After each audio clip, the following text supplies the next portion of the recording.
Hoy jueves 12 de julio en las escuelas técnicas Ford estamos para entrevistar al señor José Luis Caloto por el proyecto Malvinas en la memoria y archivo oral. Para comenzar, ¿podría presentarse? Sí, bueno, buenos días. Como ya dijeron, José Luis Caloto es mi nombre y les agradezco la invitación. Me parece muy buena la idea de que queden testimonios de esta manera y bueno, espero que les guste y que aprovechen y que aprendan un poco. Y bueno, es lo que voy a contar es desde mi punto de vista y es parte de mi historia y de la historia de Argentina. ¿Podría empezar contando cuándo es su cumpleaños, dónde Sí, cómo nació, su no. Bueno, infancia? yo nací el 31 de marzo del 62, nací en la ciudad de Buenos Aires, viví siempre acá en Buenos Aires y bueno, hice la escuela primaria en la escuela 28 de acá del barrio de Barracas, después hice el secundario en el colegio Mariano Acosta y bueno, y llevaba una vida normal hasta que, bueno, después del secundario me tocó hacer el servicio militar en el regimiento 3 de Infantería de Tablada y bueno, fue el año de servicio militar normal como era en esa época. Los varones a los 18 años nos sorteaban, eh, eso se hacía mediante la Lotería Nacional con los tres últimos números del documento y ahí te tocaba un número y de acuerdo al número era si hacías o no servicio militar. A mí me tocó en el ejército y bueno, me tocó ahí en el regimiento 3 de Infantería. Hice el año de servicio militar, el 8 de marzo me fui de baja, el 8 de marzo del 82, el 2 de abril tomaron las Malvinas y me volvieron a convocar. Empezaron a convocar regimientos y bueno, uno de los regimientos que convocaron fue el mío. Y me tuve que presentar y ahí fue cuando después de un mes volví a estar de nuevo en el ejército. Y bueno, y a partir de ahí empezó, bueno, nos juntamos en el regimiento, los que íbamos llegando, nos iban entregando la ropa, las armas, todavía no sabíamos que íbamos a las Islas Malvinas, pero al otro día que estábamos, o el mismo día que llegamos, nos dijeron que el destino era las Malvinas. Y bueno, hasta ese momento nadie se imaginaba que iba a haber una guerra. Argentina había recuperado las islas y bueno, para todo el pueblo era un motivo de alegría y, y, y bueno, de ahí en más la gente empezó a tener mucha participación en eso y bueno, Argentina empezó a mandar soldados a las islas para estar por algún motivo que podía llegar a haber de que los británicos quisieran recuperarlas, ¿no? Bueno, y ahí empezó todo.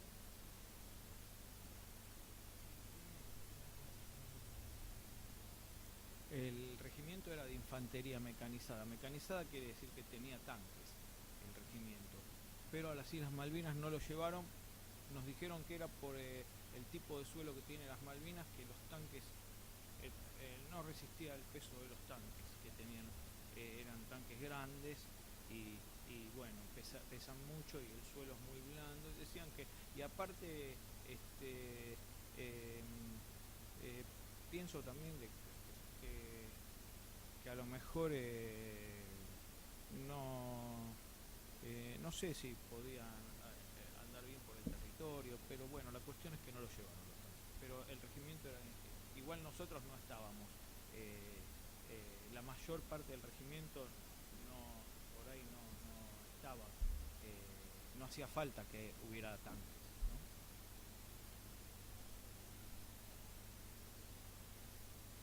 ¿no? Y mira, fue todo muy rápido. Mi familia no mucho la idea no le gustó. Eh, no se sabía que iba a haber una guerra, pero ya el hecho de incorporarse, yo ya había empezado me había empezado en la facultad a estudiar y bueno, y me había vuelto a la vida normal que yo tenía, y de nuevo entrar en el ejército, qué sé yo, era todo una incomodidad. Ya te digo, si bien no se sabía que iba a haber una guerra, pero seguramente un conflicto, algo, iba a haber. Entonces, sí, no, mucho la idea no gustó, ¿no? De todas maneras, fue todo muy rápido. Ya te digo, vinieron a mi casa a la madrugada del día, era un fin de semana de Pascua, y vinieron a mi casa a la madrugada y y a decir que yo me tenía que presentar antes del mediodía en el regimiento. Así que me desperté, yo esa noche había salido con mis amigos, me había acostado tarde, y me desperté, y así como me levanté prácticamente me vestí y me tuve que ir al regimiento. Yo vivía acá cerca de acá. Y bueno, y así me tuve que presentar. ¿Cómo era tu relación con tus compañeros? En el servicio militar, buena. Durante un año prácticamente convivís, porque nosotros nos quedábamos toda la semana, no es que salíamos todos los días. Entonces estábamos toda la semana ahí adentro, y por supuesto, como en una escuela, te haces amigos, con algunos más que otros, porque imagínate que en una compañía a lo mejor había cerca de 200. Entonces, en 200 hay, por supuesto, siempre va a haber algunos que te haces más amigos. Algunos por ahí ni hablas con algunos, porque son muchos. Es lo mismo que en un colegio, ¿viste? Imagínate, 200 son como 6, 7 divisiones. Hay algunos que ni sabes cómo se llaman. Entonces, por supuesto, hay algunos que te hacías amigos, ¿viste? Que hablabas más durante el día. Entonces, bueno, así transcurrió. Y cuando yo me incorporé de nuevo, ese día de abril, que fue más o menos el 9 de abril, cuando llegué y empecé a ver a los que más o menos eran amigos míos, por suerte, bueno, nos tocó más o menos en la misma sección para ir a Malvinas. Entonces, eso, por lo menos estábamos un poco más acompañados entre nosotros. ¿Comunicando con ellos? Sí, con algunos sí. De hecho, Silvio Katz, que el hijo viene acá, es amigo mío. Nos juntamos una vez por semana más o menos para hacer unas juntas para vernos, porque yo un día le dije, bueno, vamos a obligarnos a vernos, porque si no el contacto después se empieza a perder, ¿viste? Y así con otros también, con otros nos juntos.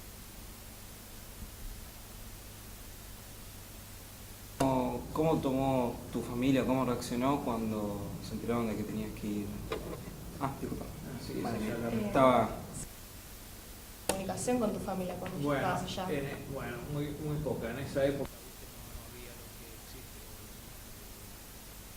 Incluso si existiría tampoco hubiéramos podido, porque ¿dónde nos ocupábamos? Si nosotros estábamos, si estás en el medio del campo, en la tierra, no tenés nada no había nada para, si ponele que fuera hoy, te llevas el celular, al otro día ya no lo podés usar, porque no tendrías dónde cargarlo, nada. Entonces sería más o menos lo mismo que hace 36 años, ¿viste? Pero la comunicación era por carta, muy poca, porque no teníamos dónde escribir, y tampoco se podía mandar mucho, porque no había buena comunicación con el continente, porque había un bloqueo. Los británicos establecieron un bloqueo para que Argentina no pudiera tener comunicación entre el continente y las islas. Entonces, para los barcos directamente no podían, cuando murió el crucero general Belgrano el 2 de mayo, a partir de ahí ya la flota argentina prácticamente no participó, y los aviones no podían tampoco ir y venir fácil, porque los captaban los radares de los ingleses. Los pocos vuelos que había los hacían muy al ras del mar, y eso era lo que traía, llevaba a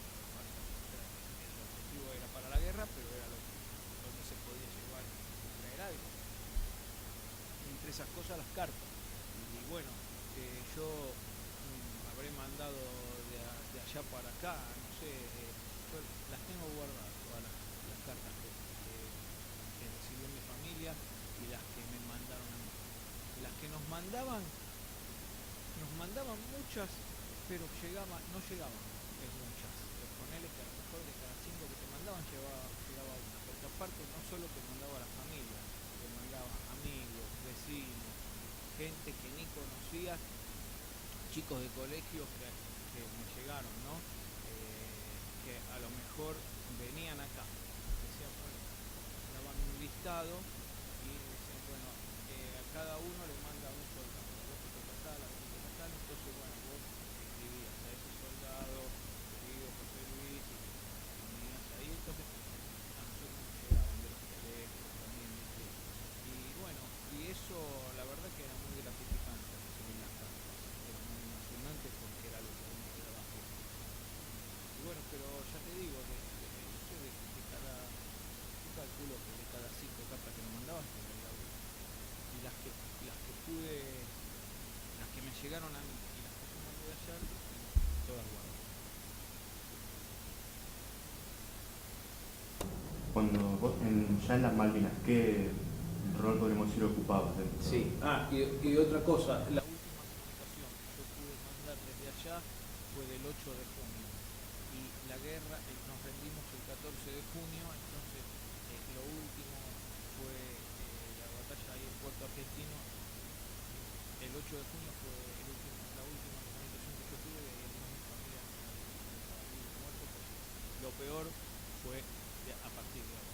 Y me dijiste que ¿qué rol? Yo era soldado, tenía un fusil, PAL y soldado no era otra cosa. O sea, estábamos en las posiciones eran en la tierra y ahí estábamos las 24 horas y así lloviera, seguíamos con la misma ropa para cambiarnos y así mojados como estábamos. Y bueno, y en la tierra y la vida en la tierra y así pasamos.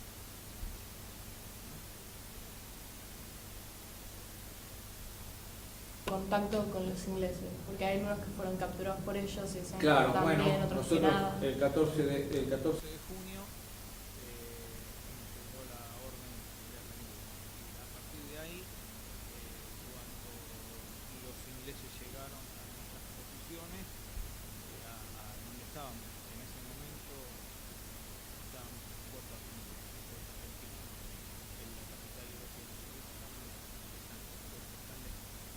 Puerto Argentino, nosotros salimos de donde estábamos y llegamos a Puerto Argentino y ahí fue cuando empezaron a llegar los ingleses y bueno, los ingleses no puedo decir nada, la verdad que los que estábamos en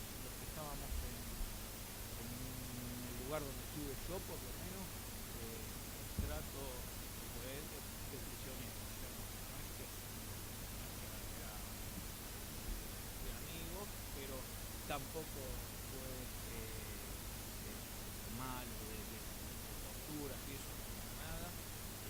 Fue un trato normal, no podíamos hacer nada, ellos nos sacaron las armas, después nos dieron de comer, y bueno, no, la verdad que no puedo decir nada de así de maltrato y eso, porque a mí por lo menos y a los que estaban alrededor mío no hubo para nada maltrato, ya te digo, trato distante, no como teníamos que estar a lo mejor, por ejemplo cuando veníamos en el barco teníamos que estar acostados o sentados, nos sacaron todos hasta los cordones de los botellíes porque tenían miedo, es decir, una medida de seguridad, porque los cordones también pueden cortar, entonces eso se lo sacan todo y bueno, y podíamos, el que podía, a lo mejor el que sabía algo de inglés, podía llegar a dialogar un poco con ellos y se interesaban a ver qué era, cómo era que nosotros habíamos ido ahí, qué pagaban, si qué sé yo, cosas normales. Nosotros les preguntábamos a ellos les pagaban porque ellos eran profesionales y de dónde venían, porque había muchos que no eran ingleses, entonces eran soldados contratados, digamos que vos vas y como un trabajo, como que es en las Fuerzas Armadas de Gran Bretaña y bueno, y mañana te toca ir a la guerra esta y si no a otra guerra en el Golfo y bueno, y ellos son pagos, entonces donde los mandan, van. Eso fue el trato con los ingleses. Normal, sin nada, viste, que uno pueda decir, reprochar, no, porque si tenés en cuenta que ellos habían ganado, nosotros estábamos prisioneros, bueno, no puedo decir nada malo. ¿Qué sensaciones tuviste o qué pensamientos cuando estabas encerrado o prisionero? ¿Prisionero? Sí. No, cuando estaba prisionero ya es como que estaba seguro que ya me había salvado. O sea, en ningún momento pensé que me iban a matar o que me iban a hacer algo o que no iba a volver. O sea, ahí ya es cuando ya cuando estábamos en eso, lo que estábamos esperando es que nos envíen para acá, para el territorio. O sea que era una cuestión de días que ya estábamos por volver y bueno, y entonces fue como un alivio, ¿no? Porque cuando yo estaba allá, yo siempre cuento que ya el último mes yo quería que se termine de alguna manera la cosa, ¿no? Y que era como que, bueno, que me mataran o que se terminara, pero que se terminara de alguna manera porque ya era mucho el sufrimiento. Por lo menos yo cuento mi parte, ¿no? Imagínate que no es nada grato estar en una situación de esas y sabés que y no saber cuándo se termina, porque otra cosa que era como una perturbación a la mente era no saber cuándo terminaba. No es que vos sabías, bueno, tal fecha esto se termina, no sabías si era un mes, si eran 5, un año. Entonces eso de no tener un final era bastante complicado para uno, porque y encima cada vez hacía más frío, empezó a nevar, viste, cada vez hacía más frío, teníamos hambre, no comíamos y bueno, todo eso era.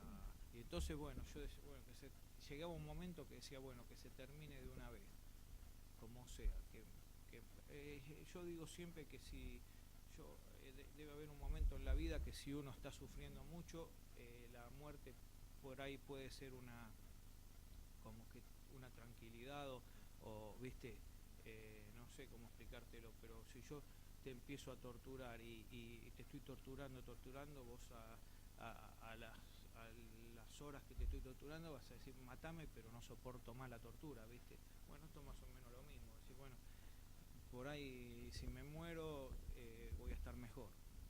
Y bueno, eso a veces lo pensé yo, viste, te digo la verdad.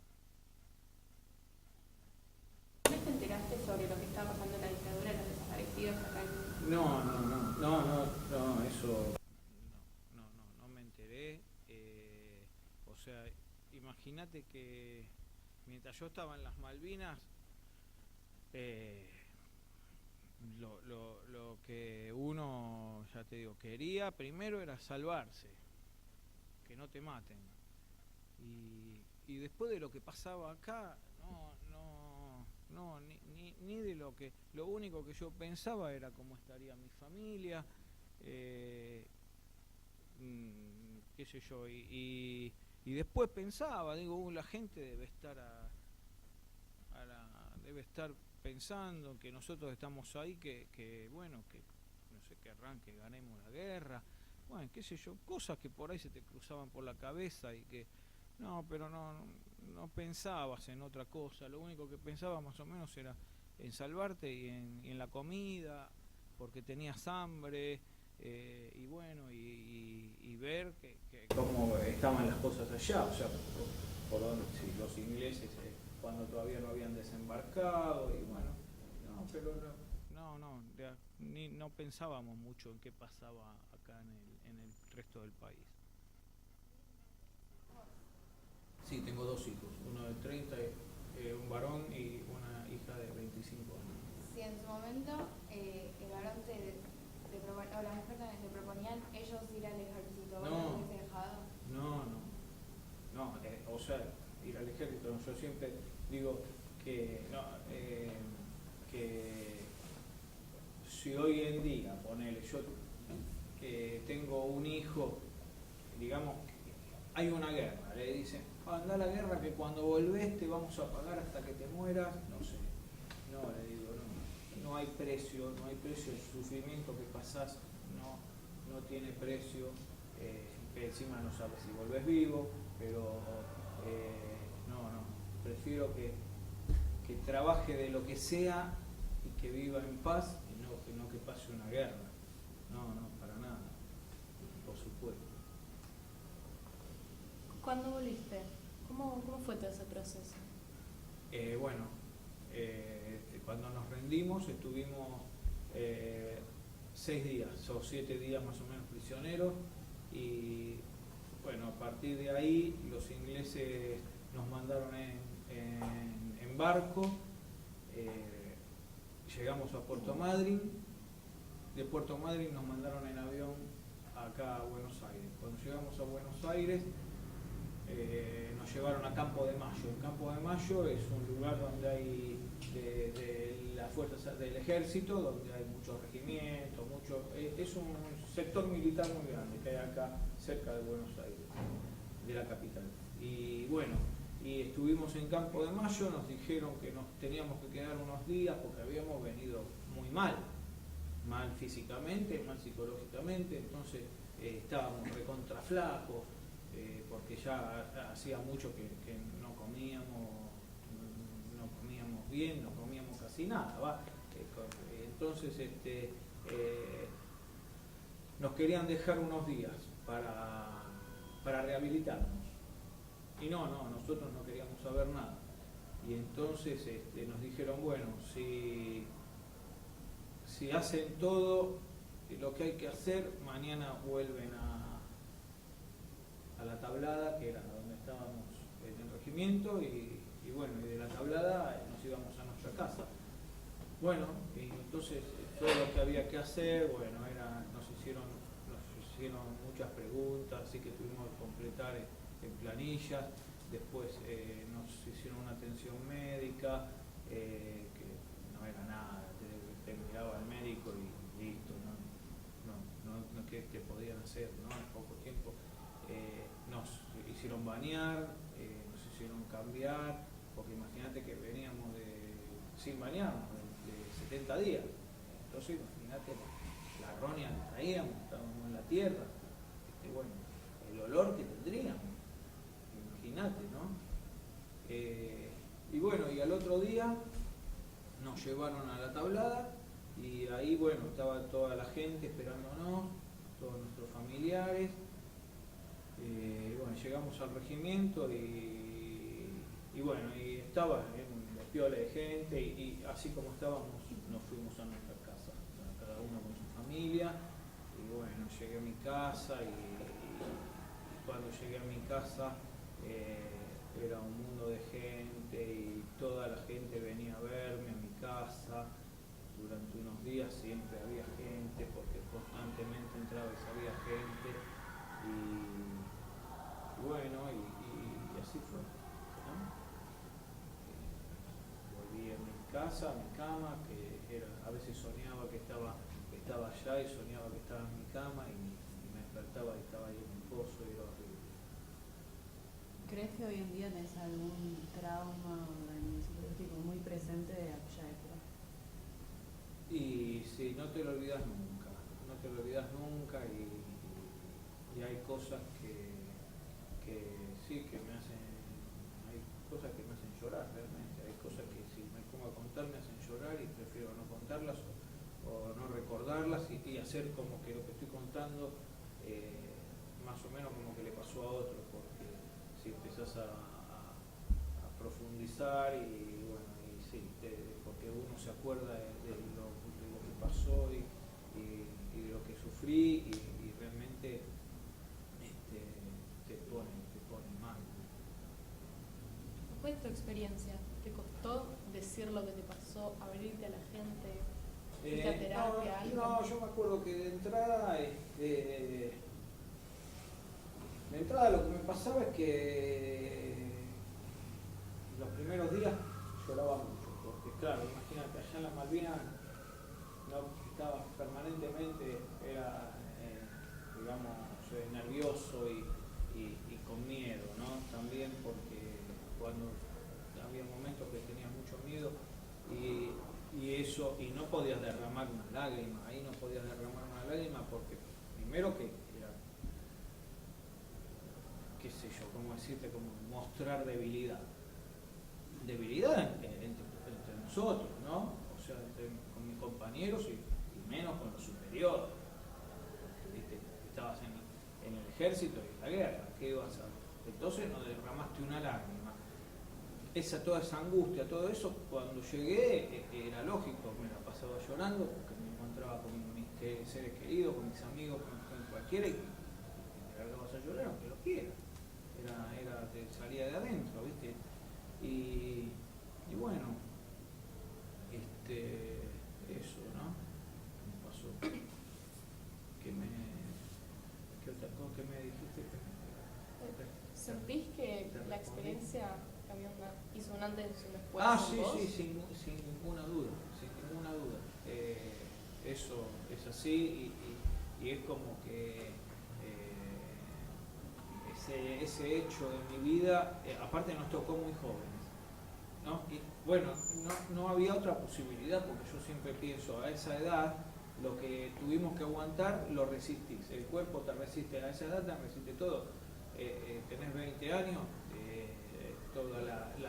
donde dormimos, que estábamos en el pozo, la humedad, la lluvia, el frío, el hambre, todo lo que significa la guerra. Si hoy tuviera que ir hoy,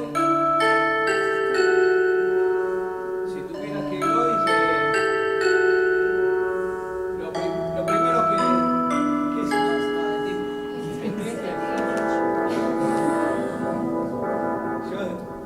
yo digo que si tuviera que ir hoy, lo primero que me tendrían que preguntar qué remedio tomo todos los días, ¿viste?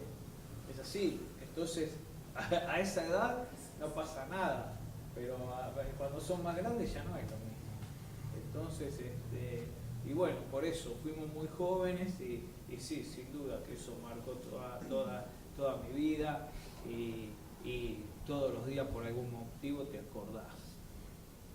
¿Te dieron instrucciones de no hablar antes de No. devolver? No, eso no. No, yo de eso no me acuerdo que me hayan dicho algo de eso. Lo que sí me acuerdo era que tuvimos que responder un montón de preguntas por escrito y que ya ni te preguntaban hasta sobre el armamento, qué armamento tenían los ingleses y todo eso y un montón de cosas que ya ni me acuerdo qué eran. Pero yo me acuerdo que a la noche, como queríamos volver al otro día, a la madrugada nos dieron como 100 preguntas y tuvimos que empezar a responder una por una. Pero no hablar no, aparte yo ya te digo, me encontraba con la gente y era inevitable, todos te preguntaban porque querían saber. Imagínate, no había muchos casos, entonces cuando conocían a uno, entrabas a un lugar, ibas a un trabajo, ibas a trabajar a algún lado y en algún momento, ponele, como era muy reciente, en algún momento se enteraban que vos habías estado en la guerra de las Malvinas y esto se terminó todo. A partir de ahí te empezaban a preguntar todo. Era una cosa que no era inevitable era inevitable. Y a mí una vez me paró no hacía ni 4 o 5 meses que se había terminado la guerra y estaba con mis amigos por la calle, y claro, estaba la dictadura, nos paró la policía, qué sé yo, documento, y me dice, y un policía me dice, ¿vos estuviste en la guerra? Sí. Uy, no, entonces terminen acá, dice, contame qué pasó, dice, cómo fue, viste. Todo llamaba la atención mucho el tema. ¿En el documento estaba que estuviste en la guerra? No, claro, porque en el documento, en el DNI que teníamos en ese momento, figuraba la fecha de baja, todo, entonces sí, estaba. Y ahora también, ahora figura, pero ahora por ley figura que en el DNI figura es combatiente, viste, está, en el DNI figura. Sí, sí. Lo tengo acá, si lo quieren ver, se lo paso. Pero ¿para qué sirve Toma, que acá tengas, No, para nada, pero qué sé yo, viste, es acá arriba. Sé que igual me parece... Sí, pero además de que es un reconocimiento, tenían un subsidio o algo así, ¿puede ser? Sí, claro, tenemos pensión, todo eso, pero resulta que cuando presentas, para hacer trámites, presentas el documento y igual te piden un certificado del Ministerio de Defensa. ¿Okay? Y para tener el documento, claro, para que en el documento te figure, tenés que, no podés no haber estado y que te figure que sos combatiente en el documento. O sea, ya lo verificaron en el Ministerio de Defensa para que te figure en el documento. Así que encima que presentás documentos, tenés que presentar un certificado como que estuviste. También tenés pensión y apoyo psicológico, ¿era? Sí, también hay un lugar donde hoy en día hay un centro de salud para combatientes. ¿Vas a terapia todavía? Sí. Y sí, nosotros cobramos el Estado Nacional nos paga una pensión por haber estado en la guerra. Ya nos pudimos jubilar porque por ley a los 53 años nosotros nos podemos jubilar. Y después aparte cada provincia por su cuenta y la ciudad de Buenos Aires por su cuenta también establecieron otra pensión aparte de la nacional. Y antes de ir a la guerra, ¿vos tenías planeado algo para tu futuro o cuando pudiste volver? No sé, sí, obvio claro, que tuviste un tiempo de... Sí, bueno, claro, yo iba a seguir una carrera.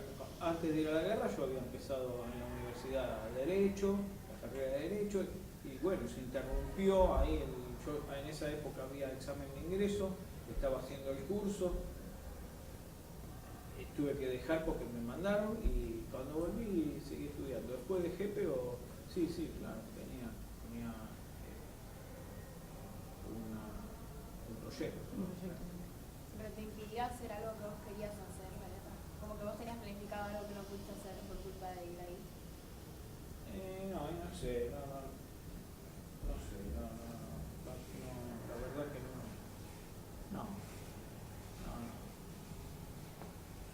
No puedo decir si había algo, ¿no? Pues ya te digo, la verdad tampoco no me acuerdo que hubiera ahí. Ya te digo, ¿viste? Después seguí estudiando. Pero no te atrasaste en los estudios. Sí, claro, sí, eso sí, me hizo atrasar. ¿Viste? ¿Volviste a Malvinas hoy en día? No volví. ¿Tenés pensado hacerlo? No. ¿O pensás que eso va a generar un Sí, sentimiento? me genera mucha tristeza, ¿viste? Me genera mucha tristeza. Y hoy en día, cuando pensás en tu experiencia, en tus compañeros, a la gente que perdiste, a la que no, ¿cómo lo tomas?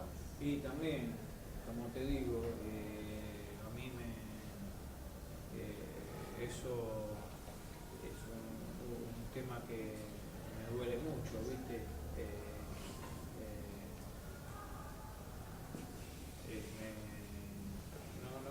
No es fácil hablar de algunas cosas y bueno, y a mí ya mirar en una foto del cementerio de las Malvinas me emociona mucho y por eso no sé si iría.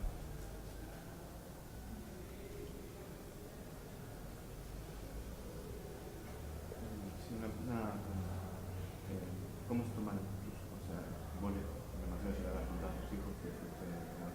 Sí. ¿Cómo se lo tomaron ellos? Ellos, y bueno, mira, ponele, no les gusta mucho sí, que les cuente porque les duele mucho escuchar las cosas que yo pasé. Pero a la vez, bueno, yo a la vez digo, no, para mí es un orgullo haber ido. Para mí es un orgullo, porque que te reconozca la gente, que la gente bueno, pero a la vez es un sufrimiento bárbaro. Entonces, por un lado está eso, ¿no? El orgullo de que yo fui, de que ellos sienten, pero a la vez ponerle tampoco por ahí les gusta que yo me ponga a contar porque se ponen mal.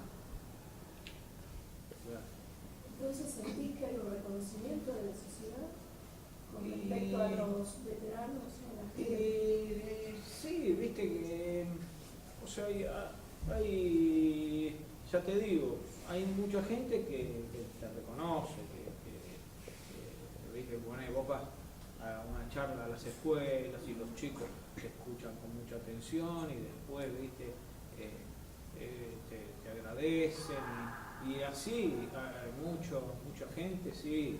Después, como siempre, hay mucha gente que por ahí no, viste, no, como que el tema no les hace nada.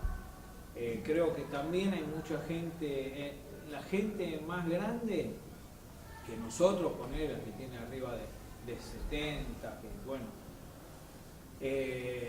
también se pondrán a pensar qué pensaban en esa época y a lo mejor hasta algunos se deben sentir culpables, ¿no? De que dirán, pobre, estos pibes los mandaron y nosotros encima apoyábamos, ¿viste? Y entonces dirán, estos fueron a poner el cuerpo y yo, ¿qué le voy a decir a este muchacho, ¿no? Ahora, claro. Entonces por ahí la gente más grande es como que capaz que se siente un poco que no sabe qué hablar, qué decirte del tema. Igual yo, si no me pregunta, yo creo que hay gente que a lo mejor, qué sé yo, vecinos míos que ni deben saber que estuve en la Malvinas, porque yo si no me preguntan no se toca el tema, no ando con un cartel, ¿viste? Entonces, por supuesto, los que me conocen, mis amigos, mi familia, todos sí. Pero después los demás, salvo que se haya dado por algún motivo, que salió el tema, ¿viste? O que le preguntan a qué te dedicas, o no sé, pero si no ando diciéndolo.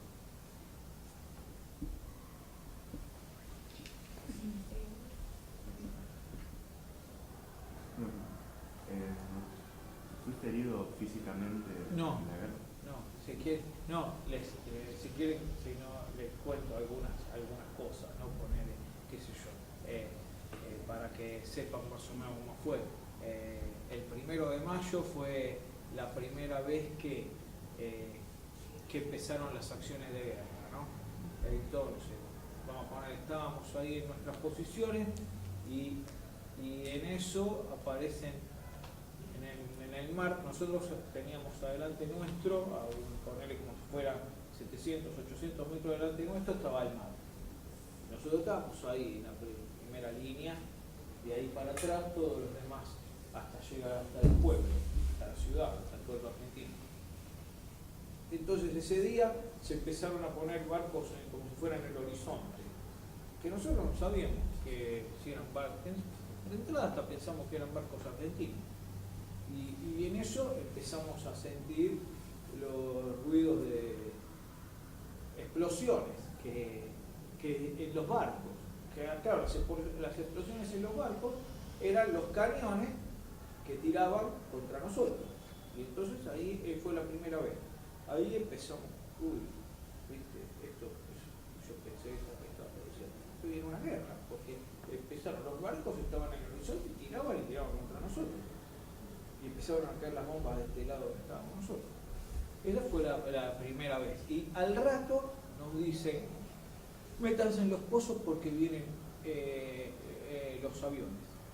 Entonces nos metí, alerta roja, te decía, alerta roja, vienen los aviones, métanse en los pozos. Entonces nos metimos en los pozos y empezaron a pasar los aviones ingleses, que los aviones de guerra vuelan bajito y a mucha velocidad, ¿viste? No son como los aviones comerciales. Esos vuelan a más velocidad y vuelan a poca distancia, ¿viste? Pasan rapidísimo y hacen un ruido tremendo.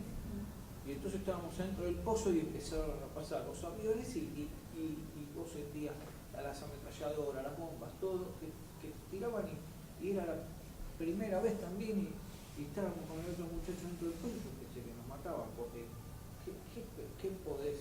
Y encima también el ruido de las antiaéreas que tiraban a los aviones y eso. Y vos decís, esto acá se termina, los últimos minutos de mi vida, ¿viste? Porque, claro, porque ese ruido tremendo de todo lo que podían tirar, tiraban. Y pasaban los aviones que hacían un ruido bárbaro y te latía el corazón un montón y después decís, chao, acá y termina, ¿viste? Y bueno, hasta que eso pasó, bueno, igual me salvé. Y bueno, y eso empezó a ser así todos los días. Los bombardeos de los barcos eran todas las noches.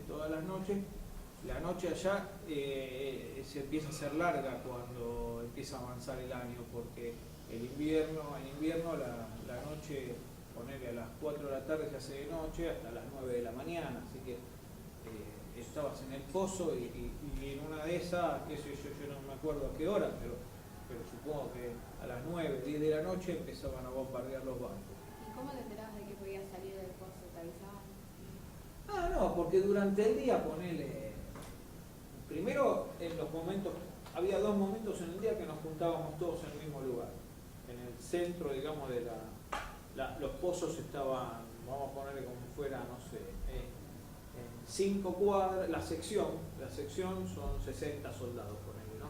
Entonces vamos a ponerle en una distancia son 30 pozos, ponerle un pozo cada 20 metros, más o menos, en 5 cuadras estaba toda mi sección. Estaba Silvio también, el padre de este chico, el esposo siguiente. Bueno, y entonces, bueno, durante el día, en un momento terminó el recreo.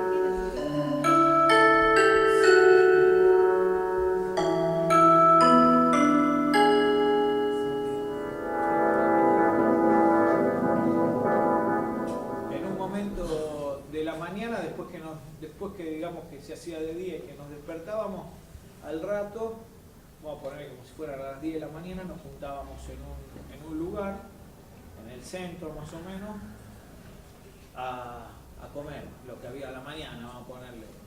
Ya después, ya pasado, qué sé yo, mediados de mayo, así, ya lo único que comíamos más o menos un caldo a la mañana, un caldo a la tarde.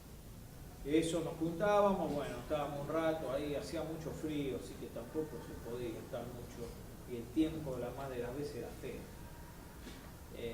Y a la tarde de nuevo nos juntábamos, qué sé yo, como mucho a las 4 de la tarde, antes que se hiciera de noche, de nuevo a comer ahí, y bueno, y después, qué sé yo, si el tiempo permitía o no había nada raro, uno podía salir, poner, qué sé yo, ibas a visitar a algún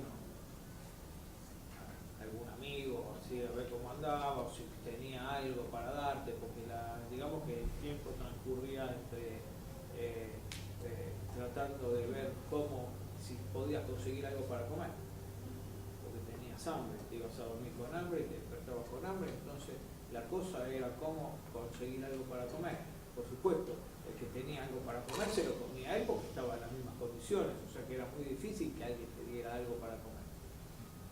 Era porque vos tenías algo que a él estaba buscando y, qué sé yo, ponerle que vos tenías una bolsa de, no sé, por decirte, de leche en polvo, no sé, o tenías cigarrillo y vos no fumabas, yo no fumaba, por ejemplo, pero el pibe que estaba conmigo en el pozo fumaba mucho y yo se lo daba a él. pero tenías algo para cambiar. Y entonces el otro por ahí tenía, cuando yo te digo, yo tengo una leche en polvo, te doy un par de cucharadas, vos me das un par de cucharadas de azúcar, por comer, qué sé yo, porque mucho tampoco había, y era eso, ¿viste? Leche en polvo, no sé, algo yerba, un poco, no mucho tampoco había. Fideos, algunos que tenían fideos, qué sé yo. Pero nada, y bueno, y entonces el día más o menos transcurría así.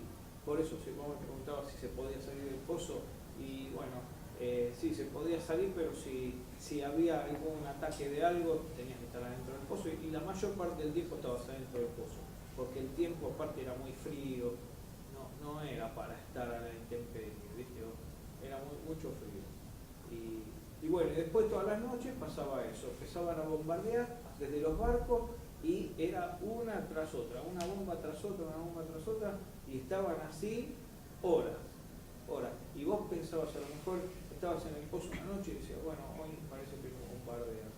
Y no pasaban ni 10 minutos y empezaban, y eso te perturbaba para, si bien dormías, porque después dormías con eso, ¿no? Con todo ese ruido, pero estabas cansado y tenías sueño, entonces, ¿viste? Y eso lo hacían también para perturbarnos, para no dejarnos dormir, y que no estemos bien descansados.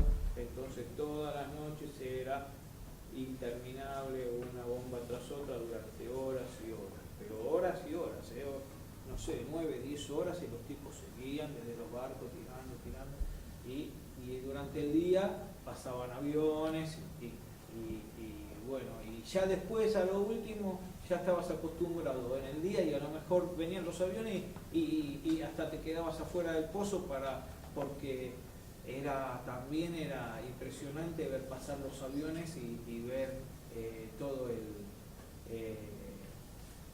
lo que pasaba cuando pasaban los aviones, porque le tiraban con todo, y las municiones, una cosa que tienen es que cada 5 hay una que está pintada fosforescente para que vos veas dónde estás tirando. Entonces vos veías que pasaba el avión y le tiraban con misiles, con todo, y vos veías las agallas que tienen que tener los tipos que los pilotos de aviones de guerra, porque en cualquier momento alguna le puede pegar, porque es impresionante. Vos ves pasar los aviones y que le tiran con todo, y decís, y capaz que hasta lo persigue un misil atrás del avión, porque siguen el calor del motor, y vos ves que va el avión así, y bajito, ¿viste? Y hasta que a lo mejor a alguno le pega, y de hecho le pegaban a algunos aviones, y bueno, y el piloto hasta tiene una posibilidad que aprieta un botón y salta cuando ve que le pega algo, y después tiene un paracaídas, ¿no? Y eso también pasaba. Y bueno, y así transcurrían los días con esas acciones, y a la noche por ahí decían, bueno, cuando nos íbamos al pozo a la noche te decían, bueno, hoy pueden desembarcar porque llueve, o hoy pueden desembarcar porque no llueve, porque está el cielo claro, o hoy pueden desembarcar, pues siempre podían desembarcar a la noche. Entonces se mandaba una avanzada era, ponerle, iban más o menos 6, 8 a la mitad del camino de donde estábamos hasta el mar. Ahí a la mitad se ponía la avanzada para ver si desembarcaban, porque estaban más cerca del mar, porque a la noche no se ve nada. Entonces, imagínate, iban algunos, veían algún movimiento, desembarcaron, porque encima decían, cuanto más intenso es el bombardeo, a la noche bombardeaban siempre. Si uno veía que era muy intenso el bombardeo y que era mucha bomba, era porque estaban haciendo la cobertura para que desembarquen. Entonces, ¿viste? Estaban tirando con todo, había unos ruidos bárbaros de bomba y todo, y desembarcaron. Entonces ¿viste? Desembarcaron y te ponías en el pozo a mirar para adelante porque habían desembarcado. Y vos decís, bueno, acá también, acá me arrasan, me matan. ¿Qué posibilidad tenías si te desembarcan a lo mejor 10.000 tipos y vos estás ahí entre los primeros? Lo más probable es que te maten. Entonces también cuando te decían desembarcaron, te latía el corazón con todo, porque ya veías que se terminaba y te ponías a apuntar para adelante y mandaban al aire, mandaban bengalas para que ilumine, viste, el campo, porque no se veía nada, y vos no veías nada, y decís, por ahí están acá cerca, y no sabías, viste. Esos eran unos momentos tremendos. ¿Vos tuviste un enfrentamiento así directo con un soldado? No, directo no, porque estaban las armas disparan a mucha distancia. Ponele, lo que yo tenía dispara, qué sé yo, no me acuerdo ya cuántos metros, pero como decirte, yo no me acuerdo si eran 600 o 1000 metros de distancia, o sea, ya no me acuerdo, habría que buscarlo en internet, ¿no? Pero, y que seguramente a 500 metros te mata una persona que la hace bolsa, porque encima son muy potentes. Entonces no había prácticamente posibilidad de que tuvieras a 1 o 20 metros. Por la distancia, aparte disparan las armas más pesadas, que disparan a más distancia, las ametralladoras que disparan a más distancia, todo, y entonces se da a una distancia muy grande, ¿viste? Y bueno, y a nosotros nos mandaron a combatir el último día y después de eso nos tuvimos que rendir. ¿Alguna vez fuiste herido, digamos? No. Pero cuando estábamos ahí en el frente, caían heridos y te decían que cuando te decían que tenías que empezar a retroceder y caía alguno, te decían que no vuelvas a buscarlo porque te podían matar a vos, ¿viste? Entonces a que podían se lo cargaban al hombro y a otros quedaban. ¿Sabían algo de medicina como para ayudar a los que estaban lastimados? No, nosotros no. Estaban los médicos, las enfermeras, todo, y estaban los buques hospitales para que vayan los heridos y los hospitales de campaña, así que se arman en determinados lugares para acá vino el doctor Martela a darme, sí, porque es papá de uno de los chicos. Ah, mira. Sí, no lo conozco. Bueno, él era como un médico. Ah, mira. Uno de los. Sí, claro, debería haber bastante. Pero tenía un rango ahí. Claro. Los ingleses siempre estuvieron en ventaja con respecto a todo. ¿Vos qué es eso?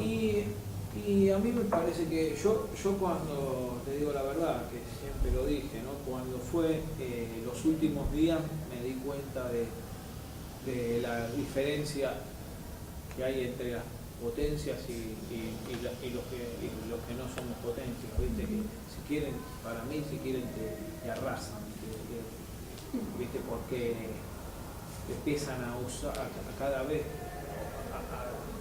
a usar más digamos el potencial que tienen para ganártela, y entonces ahí te das cuenta si estos tipos si quieren no. Si la guerra duraba, yo creo que esto va por mi cuenta, pero yo creo que si la guerra duraba no sé, medio día más, no te digo 3 días, medio día más hubiera sido mucho más muerto porque no, ahí sí, yo ya no estaba acá seguramente, y un montón tampoco, porque ya para mí ya se veía mucho ¿viste? La diferencia.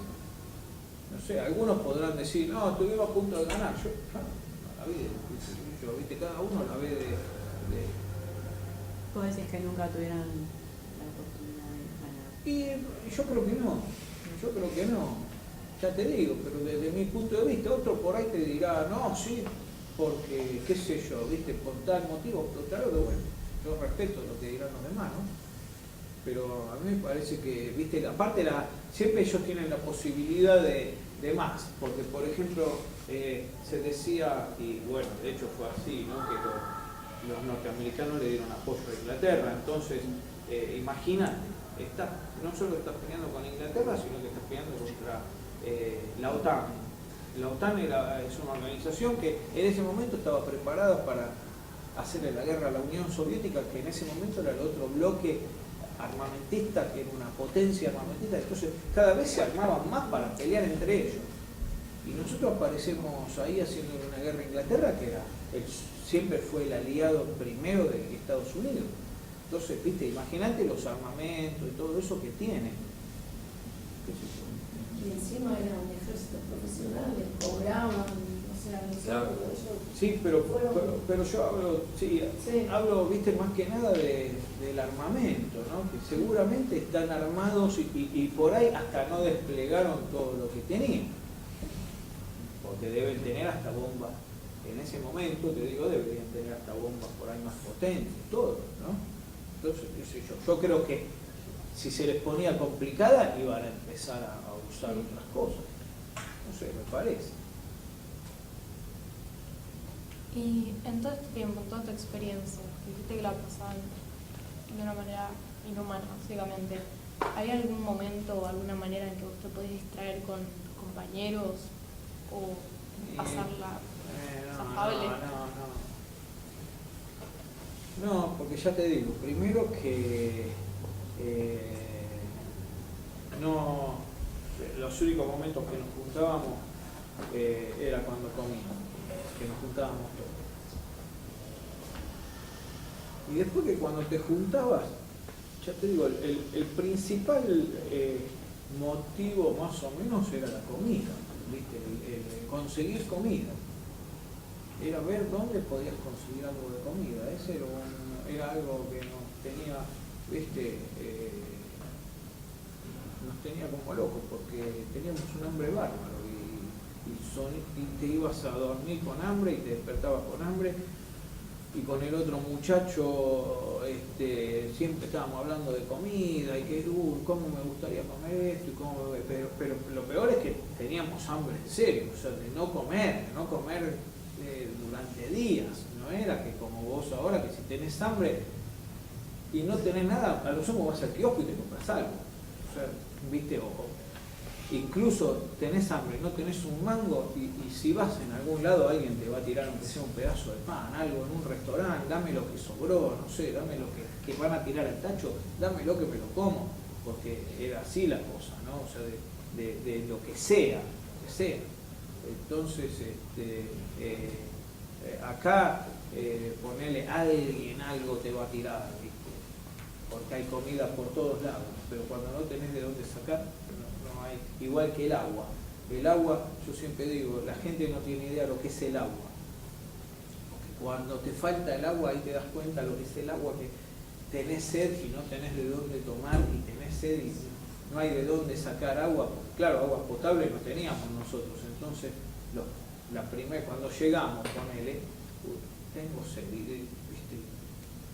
Bueno, y después, ya agarrábamos agua de la lluvia, digamos, de lo que había en la tierra, que de vez en cuando por algún lugar había como si fuera una lagunita, qué sé yo, cosas así, ponele, ibas y agarrabas de ahí. Era lo único, porque no tenías una canilla, nada. Entonces ahí te dabas cuenta, digo, lo que es el agua. Yo pensaba, la gente no tiene idea de la importancia del agua. Yo creo que debe ser de lo más importante, hasta más importante que la comida, el agua. Hasta que no te falta, no te das cuenta. Y a mí me faltó, y entonces siempre, la gente no tiene idea de lo que es el agua, pienso, no tiene idea. Cuando estuviste prisionero, ¿te daban mejor comida o para tomar? Nos daban, cuando estábamos prisioneros, cuando estábamos ahí en las islas, nos hicieron entrar a un depósito que estaba lleno de comida. Cajas, todo, un depósito grande. Y estaba lleno de cajas de comida, nos dijeron que tomamos lo que quieran, y teníamos tanto hambre que empezamos a agarrar lo que viniera. Si por ahí abrías una caja y tenía, no sé, por darte, no sé, latas con, no sé, con qué decirte, ¿no? Pero mezclabas cualquier cosa porque tenías tanto hambre que lo primero que encontrabas lo comías y seguías comiendo. Y bueno, y así. Y después cuando estábamos en el barco, nos daban, ponele un pedazo de queso, un huevo duro, un pedazo como si fuera de jamón, una cosa de leche que a mí me llamaba la atención porque ustedes porque vivieron otra época, pero en esa época por ahí te daban el cartón de leche y decía, estábamos en junio del 82 y decía vencimiento marzo del 83. Entonces yo decía, estos tipos tienen, claro, eso acá no, la leche vos la comprabas, no había en esa época larga vida y nada, la leche la comprabas y el sumo te duraba, no sé, 4 días, después la tenías que tirar porque no existía la leche larga vida. Y yo veía que tenían los cartones con leche que vencía el año que viene y dice, pero estos tipos vienen preparados, porque encima nos daban uno a cada uno, un cartón de leche a cada uno. Pues estos tipos vienen preparados para que la guerra dure y nosotros nos estábamos muriendo de hambre, ¿viste? Eso me llamó la atención, el vencimiento de los cartones de leche. Y bueno, te daban una cajita de medio litro cada uno, un pedazo de queso, huevo, jamón. Y si por ejemplo pasaba, si se había terminado el huevo te daban 2 pedazos de queso. Y si se había terminado el queso, te daban 2 huevos, ¿viste? Por alguna cosa así. O sea, trataban de que no te falte, de que lo que te correspondía te lo daban. ¿Vos sentís que fue más humano como el trato de los soldados ingleses hacia los prisioneros argentinos que de las directivos argentinos mismos hacia los propios soldados? Sí, de los ingleses no puedo decir nada. Y bueno, de los militares argentinos, lamentablemente, no tuvimos ese trato. ¿Qué opinás sobre el rol de la juventud hoy en día con respecto a estos temas? El 2 de abril, el 4 de marzo. Y bueno, a mí me parece que la juventud participa mucho y se preocupa. A veces también es importante lo que viene de arriba, ¿no? Para que se le dé importancia a determinadas fechas. Creo que la juventud se preocupa. Yo por lo que veo de los que conozco, sí, toma los temas le da importancia. ¿Vos vas a la marcha del 2 de abril? Hay una movilización, ¿no? No, movilización no, hacen actos en distintos lugares. ¿Actos? ¿Vos vas a los Sí, actos? Sí, hay, voy, muchas veces me invitaron, ¿viste? Para ir, voy. Sí, hay. Cuando volviste, ¿cuál fue la primera, cuando ya había terminado la guerra, cuando ya estabas en tu casa? ¿Cuál fue la cosa que dijiste, tengo de comer esto, ya que estoy acá y termino todo? Sí, todo. Y de todo, porque hasta yo siempre me acuerdo 2 vecinas que me trajeron una torta cada una, pero casi no podía comer porque me caía todo mal, vomitaba, comía algo y vomitaba. Entonces era de a poco, tuvo que ir siendo de a poco porque tenía el estómago muy cerrado. Entonces me pasó eso. Pero bueno, sí, la comida era un delirio, ya delirábamos por la cosa, pero delirábamos en serio, no es para, ¿viste? No es así una joda que uno habla, no, delirábamos en serio. Una cosa que yo siempre digo es que yo pensaba, y esto lo pensaba en serio, eso lo pego, fíjate que ya estábamos empezando a enloquecer. Pensaba, ¿cómo voy a hacer para contar lo que estoy viviendo si voy a estar comiendo permanentemente? ¿Entendés? Pero porque yo pensaba eso, que cuando volviera del hambre que tenía no iba a parar de comer. Entonces decía, ¿cómo voy a contar todo esto si voy a estar comiendo? Y lo peor es que lo pensaba en serio. No es que lo pensaba como podemos pensar eso y vos sabés que es imposible porque pero ya lo pensaba en serio. Entonces yo a veces digo, ya estábamos delirando delante de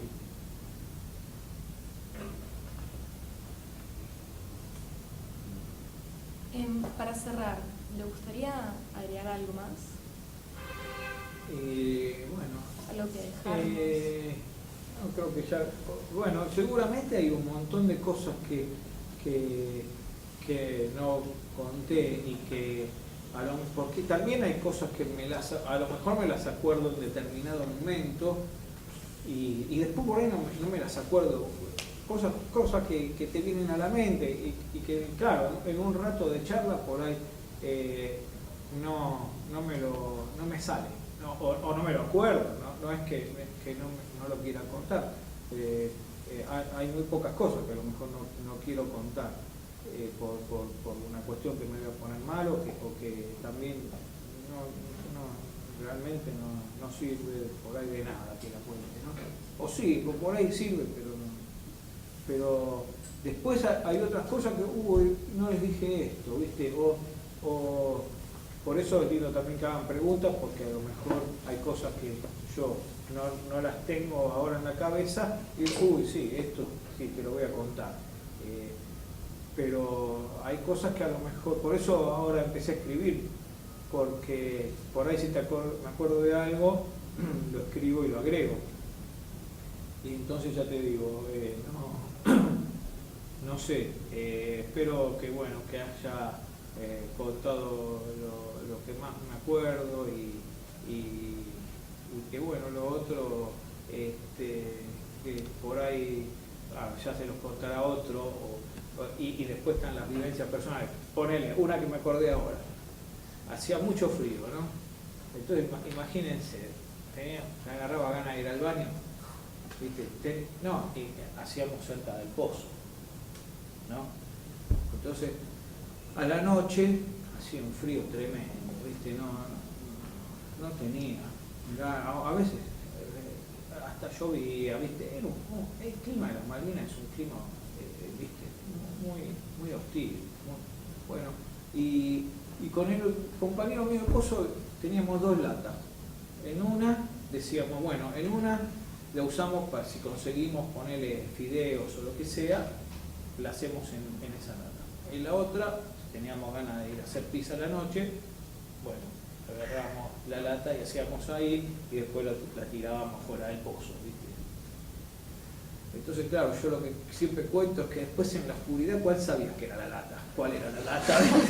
Entonces, en la misma que por ahí que hacías a la noche, al otro día se conseguía fideos, hacías en la misma lata, hacías los fideos. Claro, y era así, pero viste, porque realmente, después que sabías en qué habías hecho a la noche, qué sé yo. Entonces, hay cosas que por ahí me las acuerdo y me salen y por ahí eso, si no me acordaba ahora, no lo contaba y esta anécdota, porque esas son anécdotas, ¿viste? Así, que resultan hasta graciosas y bueno, ¿no? Y así hay un montón, pero qué sé yo, me tengo que acordar y decirlas y me salen a lo mejor y bueno, ¿viste? Muchas gracias. No, gracias a ustedes.